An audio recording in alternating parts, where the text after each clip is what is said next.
KPBS On Demand is supported by the San Diego County Toyota dealers, presenting the new 2025 Camry with refined design and performance. Visit your local Toyota dealer to learn more about all the features the new 2025 Camry offers. The San Diego County Toyota dealers. We make it easy.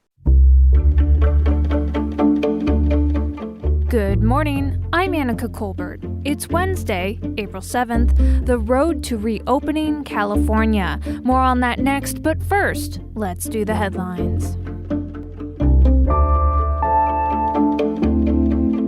San Diego County moves into the orange tier today. This means businesses like gyms, movie theaters, and zoos can open at higher capacities. Here's County Public Health Officer Dr. Wilma Wooten. Our numbers are looking good, so I think it is the appropriate time, but we just cannot let up and throw everything to the wind. She says the county is lifting the 10 p.m. curfew for restaurants and bars, and they don't foresee any new restrictions in the near future. La Mesa City Councilwoman Dr. Akilah Weber, the daughter of now Secretary of State Shirley Weber, is coming out ahead in the early results of the 79th Assembly District special election. Weber's mother held the district seat but resigned in January to succeed Alex Padilla as California's Secretary of State. Dr. Weber holds 52% of the vote for now. If that number drops below 50% as counting continues, she'll face Republican Marco Contreras in a runoff on June 8th. City officials in Long Beach voted on Tuesday to join San Diego in temporarily housing unaccompanied migrant children at their own convention center. The city council unanimously approved a plan to work with the federal government to establish a shelter for as many as 1,000 children. The contract will start in a few days and will last until August 2nd. From KPBS, you're listening to San Diego News Now. Stay with me for more of the local news you need. KPBS On Demand is supported by Splatero, helping homeowners pay for home improvements by offering streamlined access to your home's equity with no additional monthly payments or new debt. Splatero provides a lump sum payment in exchange for a share of your home's future value. Pre-qualification available at splatero.com.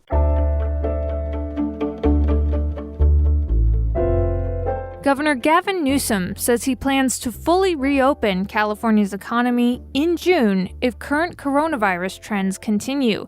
Cap Radio's Nicole Nixon reports. California has administered more than 20 million COVID-19 vaccines, and supply is still ramping up.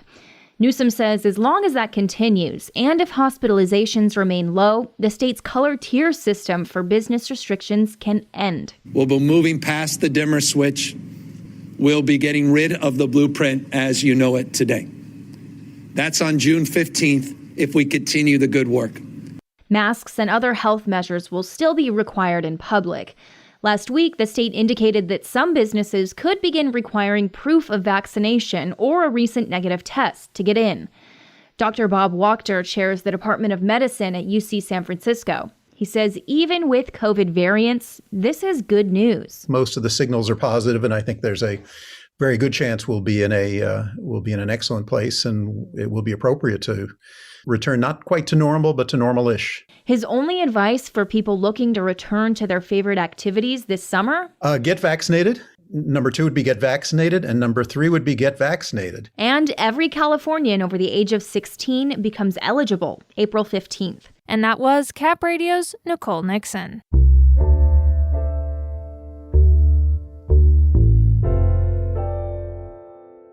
A 2020 tax measure to fund an expansion of the San Diego Convention Center has been in limbo for more than a year. KPBS Metro reporter Andrew Bowen says the city council voted 6-3 on Tuesday to rescue it. Could the decade-plus quest to expand the convention center soon be over? In March 2020, the Citizens Initiative Measure C won overwhelming support from San Diego voters, but it fell just shy of the two-thirds majority that special taxes have historically needed in California. The measure increases the city's hotel room tax to fund an expanded convention center, road repair, and services and housing for the homeless. City council members on Tuesday voted to declare the measure approved, approved, based on recent court decisions finding special taxes only need a simple majority if they're proposed via a citizens' initiative. Measure C supporters say it will speed up the city's economic recovery. And this is a great way for a lot of us employees to be able to pick up extra hours. I'm pretty sure that I speak for a lot of my coworkers and myself when I say that we're very eager and very excited to get back to work. Opponents of Tuesday's action point out the city's own ballot materials told voters Measure C needed a two-thirds majority to pass. If you vote to change the threshold 1 year after voters have made their decision, no matter how close it may have been, you are betraying the democratic principles you swore to uphold. You'll be proving that you do not listen, you do not respect, and you do not care about the voice of the voters. San Diego will now ask a judge to validate its decision. If and when that happens, the city can start collecting the extra taxes from San Diego hotels. And that was KPBS Metro reporter Andrew Bowen. San Diego Unified School District expects about half of its students will return to in-person learning next week. But those numbers could change as more parents feel comfortable sending their kids back to school.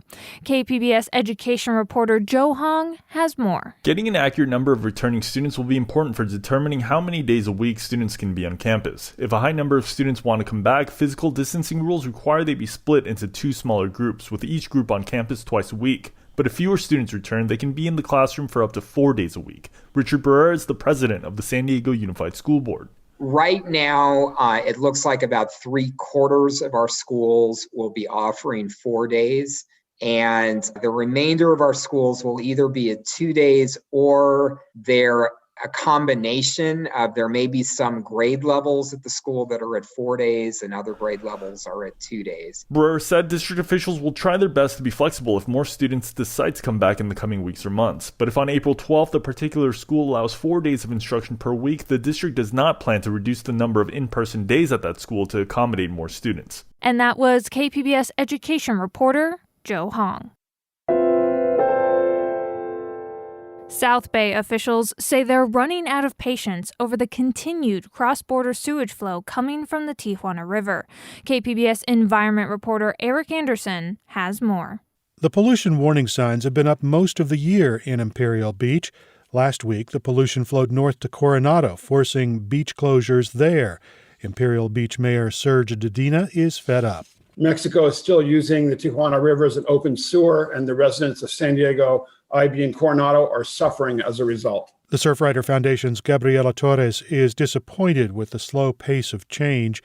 She says legal action is waiting if there's no concrete progress by midsummer. Our lawsuit is on a 12-month stay, which started last July.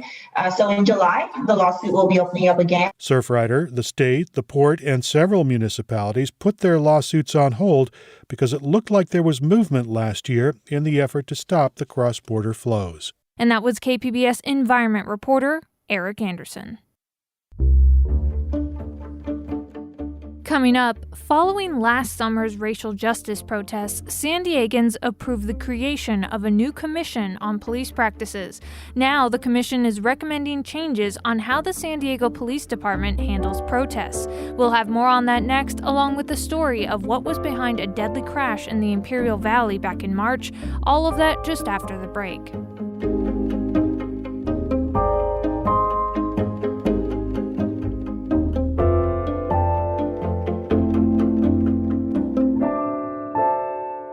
KPBS On Demand is supported by UC San Diego's Art Power, presenting cellist Joshua Roman, performing from his album Immunity, alongside music by J.S. Bach and more. Sunday, June 22nd at UC San Diego's Epstein Family Amphitheater. Reserve your tickets at artpower.ucsd.edu.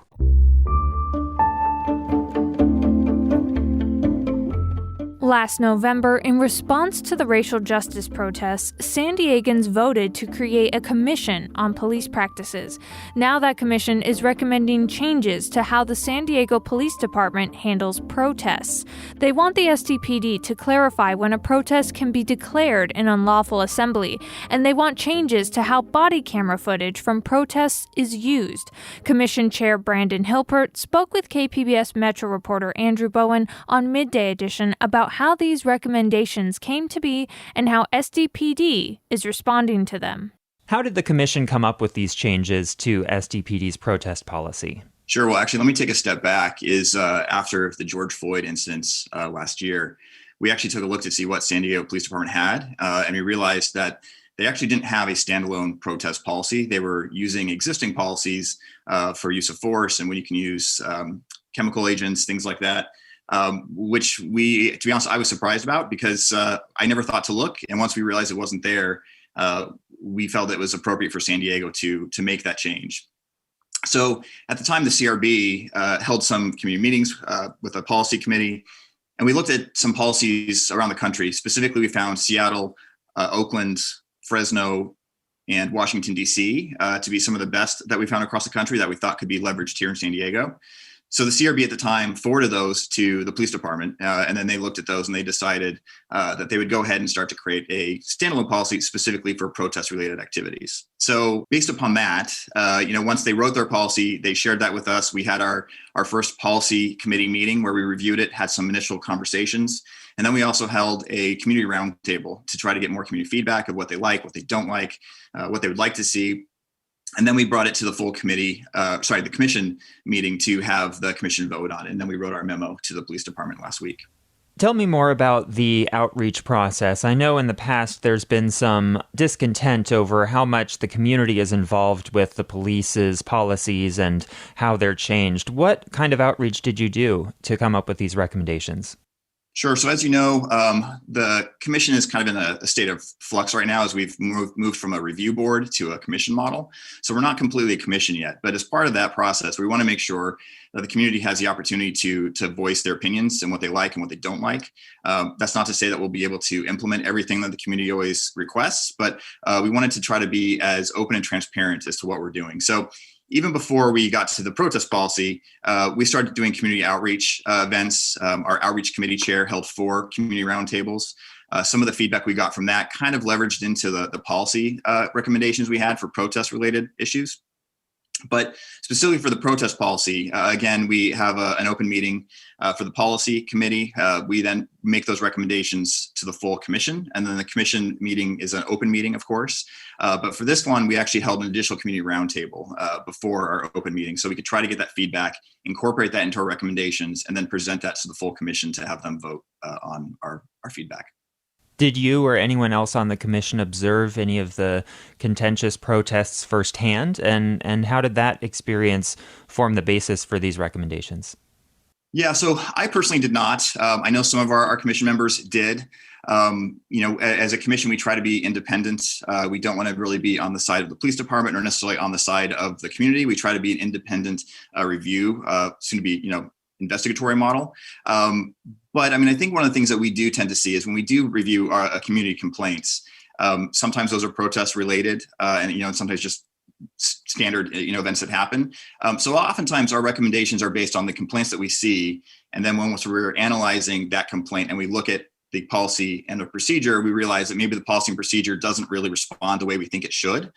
So that's usually how most of our recommendations come about is, either we see something that's either on the news or, like to your point, if people have been actually out at a protest and they saw something that was, maybe could have been handled better, or complaints that just come in. So again, I specifically didn't go to any of the protests, but we did see a lot of the community feedback. And then oftentimes the community will reach out to us and let us know if they saw something they felt was maybe could have been handled better.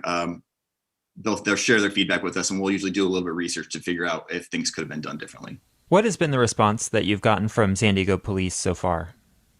For the protest policy, we haven't heard back yet. I know our recommendations just went out last week. It usually will take them a little while to review, kind of digest what we're asking for. And then they'll usually do a formal written response.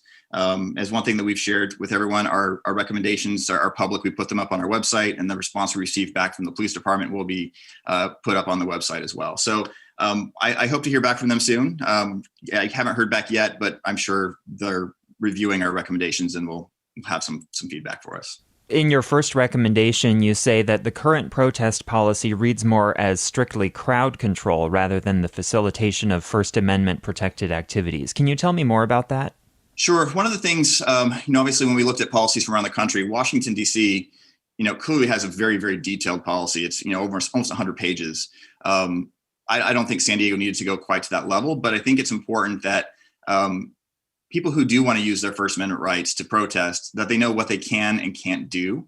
And this policy, I think, really talks more about if the police department has decided that something is now an unlawful assembly, how the police department responds. And I think that's important. But I think what's also important is it needs to be clear what the community can do during a protest activity. And the department, I think in the past, has done a pretty good job of trying to facilitate peaceful activities. It's just we want more clarity on when the department has decided something is not a peaceful assembly, how they respond, what it takes to get to that level, and then, how the community can respond.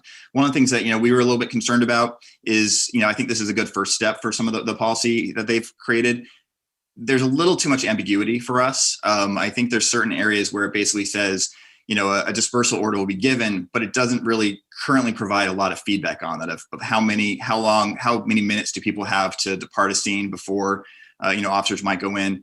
We want to see that clarity because I think that's important for the community to know, what the expectations of them are before something, escalates and gets out of control. San Diego police officials have often cited unruly behavior of protesters as the main reason that things escalate into violence, maybe throwing rocks or bottles. Do you think that this is a fair assessment? It's always, I think it's a difficult situation. Obviously, I think the citizens need to be protected. Officers need to be protected. I think you have to look at the total situation to determine if the response from the police department is appropriate. I'm making, a story up here, but if someone crumbles up paper and throws that up at an officer, does that justify a response of someone, an officer using a chemical agent in retaliation? Well, we would probably argue no. If protesters are throwing rocks or things like that, does that, justify a response from the department within their use of force? Yeah, that's possibly something that would be appropriate, but we want to see clarity on all that. And we think that it should be a open and transparent piece. So the department is letting the community know exactly what will happen and when and why. That was Brandon Hilpert, the chair of San Diego's new Commission on Police Practices, speaking with KPBS's Metro reporter Andrew Bowen on Midday Edition.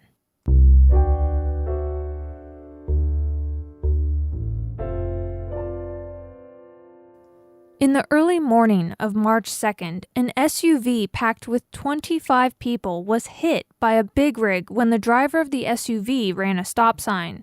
The crash in Imperial Valley is one of the deadliest border-related crashes in recent decades. Those in the SUV had paid a smuggler to help them cross into the United States. The suspected smuggler was charged with organizing a human smuggling attempt that caused serious injury. But this tragedy highlights a humanitarian crisis at the southern border. Miriam Jordan is a New York Times reporter based in LA. She reports on the impact of immigration on society, culture, and the economy of the United States. She spoke with KPBS Midday Edition host Jade Hindman. Here's that interview. In your piece, you say the 13 people who died in the crash are a portrait of the migration explosion the U.S. government is struggling to address.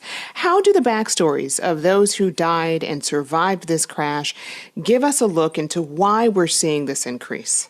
Well, I think that the main driving factor of this migration currently is the economic devastation wrought by the pandemic on countries in the developing world.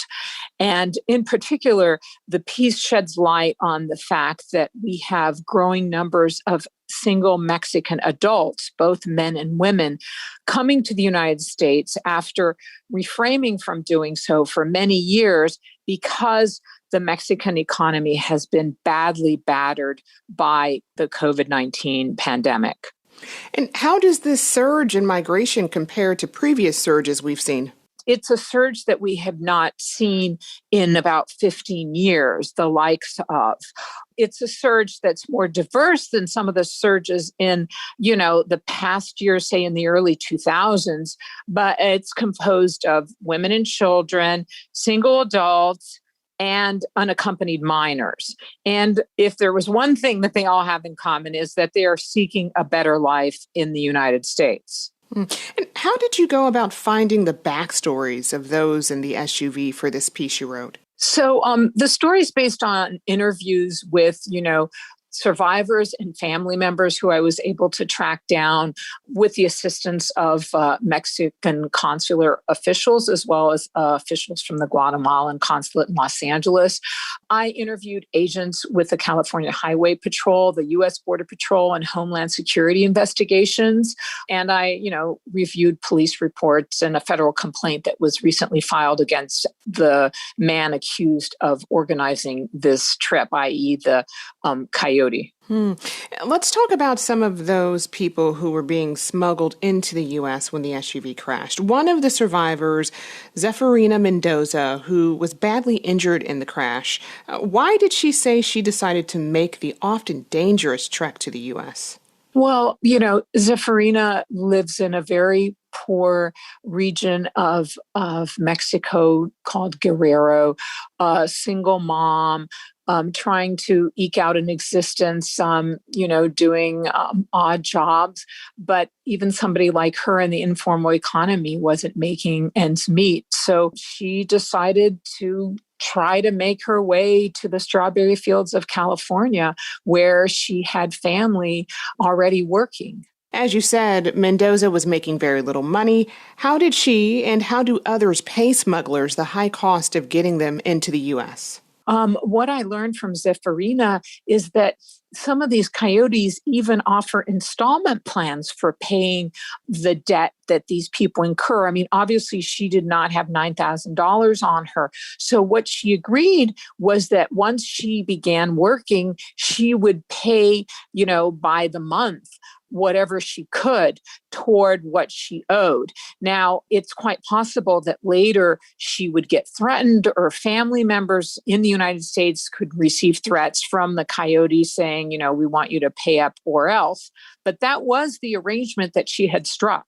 And another one of the people you profile is Yesenia Melendrez, who died in the crash. Tell me a bit about her and why she decided to make the journey. Right. So she's an example of a Central American fleeing gang violence that has really engulfed much of Central America in the last, decade or so. She was receiving threats on her phone, according to her uncle who lives in California, felt, that the threats were menacing and life-threatening enough that she should leave immediately. And so she and her mother embarked on this journey. And the driver of the SUV also died in the crash. His backstory lines up with why it's believed he was driving. Tell me about that. Right. So his wife, who I interviewed in Mexicali, the city where the SUV left from, told me that he had less work as a result of the pandemic. He worked in a bakery and in a maquiladora, one of those factories along the border that churns out electronics and other products for the American market. In any event, Jairo had less work as a result of the pandemic, was desperate to make money. He had this idea to start driving for Uber. However, Uber requires that cars be of a certain standard. If he went to the United States, he felt that he would quickly earn the money that he needed to buy a car and, start driving in his home country. 13 people died in the crash, 12 survived. Will the survivors stay in the United States? There is a strong chance that they will be able to stay in the United States because they could avail of visas that are made available to witnesses of crimes. They obviously have inside information about how this human smuggling operation was organized, how much, they had to pay, how many people might have been involved in ferrying them across, stashing them in a remote location or staging area before they went across, etc. So it's possible that cooperating would enable them to remain in the United States long term. But that's, not 100% certain. That was Miriam Jordan, a reporter for the New York Times. She was speaking with KPBS Midday Edition host Jade Hindman. And that's it for the podcast today. Be sure to catch KPBS Midday Edition at noon on KPBS Radio, or check out the Midday Edition podcast. You can also watch KPBS Evening Edition at 5 o'clock on KPBS Television. And as always, you can find more San Diego news online at kpbs.org. I'm Annika Colbert. Thanks for listening, and have a great day.